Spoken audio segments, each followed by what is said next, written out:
दोस्तों, मैं एक स्नातक राजेश पटेल, एक सर्विसमैन न्यूज चैनल 30 सितंबर 2025 में आप सभी का हार्दिक स्वागत करता हूं। पहले खबर हेडिंग, इसके बाद विस्तार से।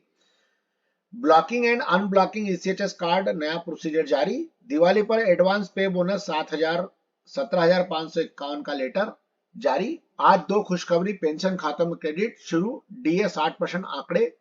8 सीपीसी पे लेवल 1 से 8 तक की टेबल जारी। 2 साल का एरियर भी अग्निवीर मेडिकल में, बड़ा बदलाव, 3 सप्ताह का मिलेगा समय।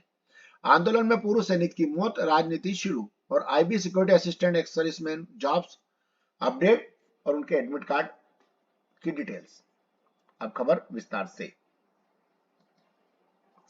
Blocking and unblocking of ECHS card के बारे में ये एक लेटर दिया हुआ है, जिसमें due of change in data, due of loss in card, due of death of member, number of eligibility, due of to divorce, और using ECHS web portal, using ECHS beneficial mobile, using blocking, ऐसे करके पूरे इसमें दिए हुए हैं। आप अगर चाहें तो उसको पूरा पढ़ सकते हैं, अच्छे हैं। और ये सभी कमांडों को लेटर लिखे जा चुके हैं। Southern command, eastern command, western command, central command, northern command, southern western command और हेडक्वार्टर एएनसी के बारे में, और ऑल रीजनल सेंटर्स के बाद में ये लेटर जारी कर दिया गया है, जिसमें reported of loss of 64 KV card के बारे में बताया गया है।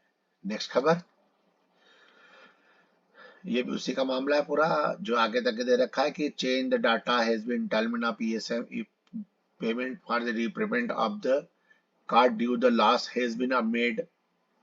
आप इसको पूरा पढ़ सकते हैं। और ये कर्मचारी भविष्य निधि की ओर से श्रम रोजगार मंत्रालय की तरफ से आंकड़े आए हुए हैं, जिसमें payment of advance against the productivity link bonus admissible from the eligible group C and group B non gazetted employees of the employ provided fund organisation for the year of 2024-25। इसमें दिया गया है, अकॉर्डिंग द एडवांस ऑफ 13,800 रुपए 13,116 only against the priority of linked of bonus equal to 60 days wages to the eligible serving group C and group B non-gazetted employees of the employee provident and fund and organization for the year of 2025-24 और 25. However, the advance is not admissible respect of employees who have already retired for the service of EPFO के बारे में बताया गया है। और आज pension स्पर्श खातों में आ गई है अपना, इसके बारे में लेटर दिया गया है। ये 30 तारीख से आना शुरू हो गई है। किसी का हो सकता है लेट सवेर हो जाए, कभी 1-2 दिन आगे पीछे, बाकी आज से आना शुरू हो गई है। और जो अपना जो है, आप स्पर्श से अपने के थ्रू, आप स्पर्श टीम के थ्रू आप इसको चेक कर सकते हैं, और बाकी आप देख सकते हैं अपना स्टेटमेंट। नेक्स्ट खबर, ये पे मैट्रिक्स 7वें वेतन आयोग का और 8वें वेतन आयोग का एक टेबल जारी किया गया है, जिसमें 1 से लेकर 8 लेवल तक का पेमेंट के बारे में बताया गया है। जैसे 18,000 रुपए पे लेवल 1 है तो उसका 44,200 रुपए होगा। लेवल 2 में 19,900 से 48,974 रुपए होगा। लेवल 21,700 से 53,466 होगा। लेवल 4 25,500 से 62,850 होगा। लेवल 5 29,200 से 71,923 होगा। लेवल 6 35,400 से 87,000 होगा। लेवल 7 44,900 से 1,10,000 होगा। और लेवल 8 47,600 से 1,17,177 रुपए होगा। ऐसा जो है एक टेबल अपना जारी हुई है ये। और बाकी एचसीपीसी के बारे में 2028 तक पूरी तरह से लागू होगा। 8वें वेतन आयोग की 2026 से 2 साल का एरियर मिलेगा। बेसिक सैलरी में 18 से लेकर 44,000 हो सकती है। यह नई दिल्ली 3 घंटे का वो बताया गया था, रिपोर्ट आई थी। इसमें 8वें वेतन आयोग का पूरी तरह से लागू होना 2028 तक का इंतजार करना पड़ सकता है। जनवरी में यूनियन कैबिनेट ने इसे मंजूरी दी थी, लेकिन अभी तक ना तो कोई ऑफिशियली नोटिफिकेशन आया, ना टर्म्स ऑफ रेफरेंस फाइनल हुए, ना ही कमीशन के मेंबर्स की लिस्ट जारी हुई है। हालांकि ये 1 जनवरी 2026 से लागू होगा, यानी कि कर्मचारियों को 2 साल का एरियर मिलेगा। नए वेतन आयोग में लागू होने का फायदा केंद्र सरकार में 50 लाख से ज्यादा कर्मचारियों को होगा। लगभग 65 लाख पेंशनर्स को मिलेगा। लेवल 1 के केंद्रीय कर्मचारियों की बेसिक सैलरी 18,000 से बढ़कर 44,000 हो सकती है। आयोग 2.46 फिटमेंट फैक्टर लागू कर सकता है। हर वेतन आयोग में डीए 0 से शुरू होता है। ऐसा इसलिए क्योंकि नई बेसिक सैलरी पहले से ही महंगाई को ध्यान में रखकर बढ़ाई जाती है। इसके बाद डीए फिर से धीरे धीरे बढ़ता है। अभी डीए बेसिक पे में 55% है। डीए के हटने से टोटल सैलरी बेसिक पे प्लस डीए प्लस एचआरए में बढ़ोतरी थोड़ी कम दिख सकती है, क्योंकि 55% डीए का हिस्सा हट जाता है। तो ये जो है काफी तमाम अटकलें लगाई जाती है एचसीपीसी फिटमेंट फैक्टर और इट्स कैलकुलेशन के बारे में। लेकिन जो सरकार है वो इसको लंबा खींचने के चक्कर में रहेगी, क्योंकि उनको चुनावी फायदा भी तो, इसका राजनीतिक फायदा भी तो उठाना है। इस कारण से ये इसको लंबित करने के चक्कर में रहेगी। ये उसी के बेस पर इन्होंने ये तैयार किया गया खाका है, जो कि आपको बताया गया है। और ये देखिए उदाहरण भी दिया है इसमें कि मान लो आप पे लेवल 6 और 7 के आप मौजूदा सैलरी में बेसिक पे 35,400 होता है, तो डीए 55%, 19,470 के हिसाब से बताया है। एचआरए 9,558 है, तो टोटल सैलरी 64,428। और 8वें वेतनांक में अगर 2.46 लागू होता है तो 35,000 का 87,000 रुपये होगा। डीए 0 सेट हो जाएगा, रीसेट। एचआरए 70%, 27% हो जाएगा। और टोटल सैलरी 1,10,597 रुपये बता रहे हैं, लेकिन ये इतनी होना नहीं है। ये तो एक उदाहरण दिया गया है, एग्जाम्पल दिया गया है। पर ये समझ लो कि जो एक सर्विसमैन और जो अपना भूतपूर्व सैनिक भाई है, उनको भी कम से कम 10 से 12,000 रुपये का फायदा इसमें जो है पे कमीशन में होगा, ये तो निश्चित है।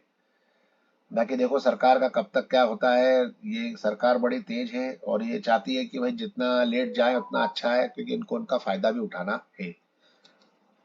मेडिकल सर्टिफिकेट के लिए अब 3 सप्ताह का समय मिलेगा। अग्निवीर भर्ती में जो पहले अभी निकली है, कर्नल शैलेश कुमार ने जानकारी दी कि आगामी 7 से 26 नवंबर के बीच छावनी स्थित रणबांकुर स्टेडियम में भर्ती रैली होने वाली है। अब तक रैली बाद सेना भर्ती कार्यालय की ओर से स्थानीय स्तर पर मेडिकल परीक्षण के बाद आंशिक मेडिकल प्रमाण पत्र जारी किया जाता था, जिसे लेकर अभ्यर्थी प्रयागराज स्थित सेना के अस्पताल में वहां एक सप्ताह के भीतर सैन्य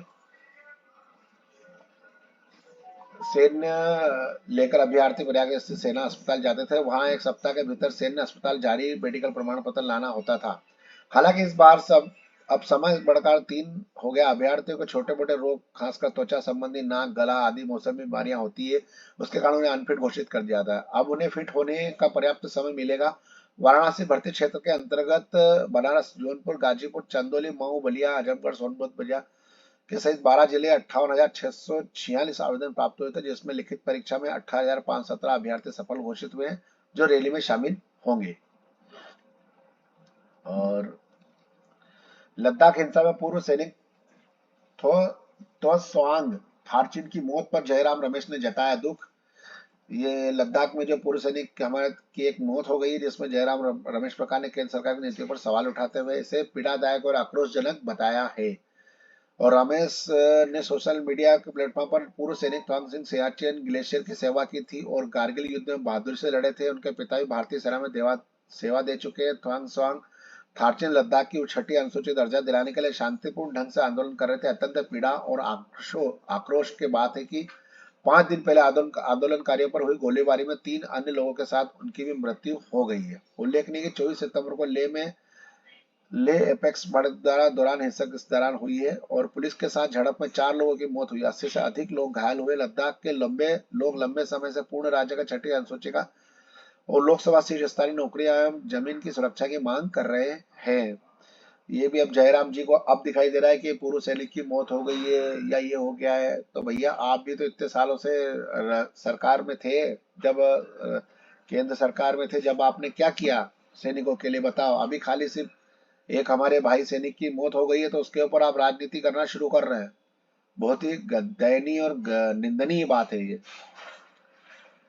नेक्स्ट खबर एक इंटेलिजेंस ब्यूरो की खबर है, जिसमें आपके जो एडमिट कार्ड का जो है ये बताया गया है, लॉगिन करके आप अपना एडमिट कार्ड निकाल सकते हैं इस तरीके से, यह इसमें बताया गया है। बस दोस्तों मेरे पास आज न्यूज यहीं तक थी। आपका दिन शुभ रहे। जय हिंद, राम राम। न्यूज अच्छी लगे तो लाइक और सब्सक्राइब जरूर करें।